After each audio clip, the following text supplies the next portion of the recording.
The Romans, renowned for their vast empire and military prowess, never fully conquered Scotland, known in Roman times as. Despite their dominance across Britain and much of Europe, Scotland's rugged terrain, fierce tribal resistance and logistical challenges proved insurmountable for the Romans.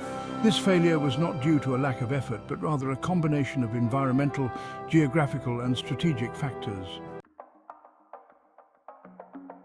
Scotland's geography was one of the primary obstacles for the Romans. Caledonia consisted of harsh and mountainous terrain, dense forests and boggy moorlands. The challenging landscape made it difficult for Roman armies to navigate, establish supply lines and maintain control. Roman military strategies were most effective in open fields where their disciplined formations and engineering skills could shine. In contrast, Scotland's uneven and unpredictable topography disrupted their tactics, creating logistical nightmares. The Roman Empire relied heavily on their ability to build roads and infrastructure to support campaigns. In Caledonia, the construction of roads and forts became a daunting task. The hostile climate, including cold winters, rain and constant fog, added to the hardship, further demoralizing soldiers unaccustomed to such conditions. The Caledonian tribes were another formidable barrier. Unlike other areas of the Roman Empire, where resistance was often centralized under a single ruler, Scotland's tribes were decentralized, making them difficult to conquer and subdue. The Caledonians were skilled guerrilla fighters who knew the terrain intimately.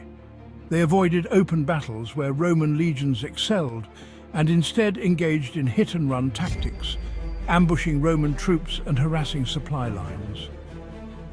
One of the most famous encounters was the Battle of Mons Graupius in 83 CE, where the Roman general Agricola claimed a victory against the Caledonian tribes. However, the tribes' ability to retreat into the vast wilderness and regroup negated the Roman advantage. Their persistent resistance, combined with the Romans' inability to achieve a decisive, lasting victory, made subjugation impossible. Conquering and maintaining territories required significant resources, both in manpower and finances. By the time the Romans attempted to dominate Caledonia, the empire's priorities were shifting. Securing their extensive borders, defending against invasions elsewhere, and maintaining the already vast empire were costly endeavours. Scotland offered little economic incentive. There was no vast wealth, fertile farmland, or critical infrastructure to make the conquest worthwhile. The Romans may have decided that the effort and expense far outweighed the benefits. Instead of continuing to push northward, Emperor Hadrian ordered the construction of Hadrian's Wall in 122 CE. The wall marked the northern boundary of the Roman Empire in Britain and served as a defensive structure to keep the Caledonian tribes at bay. Later, the Romans constructed the Antonine Wall farther north, but eventually abandoned it, signaling their retreat to the more manageable Hadrian's Wall.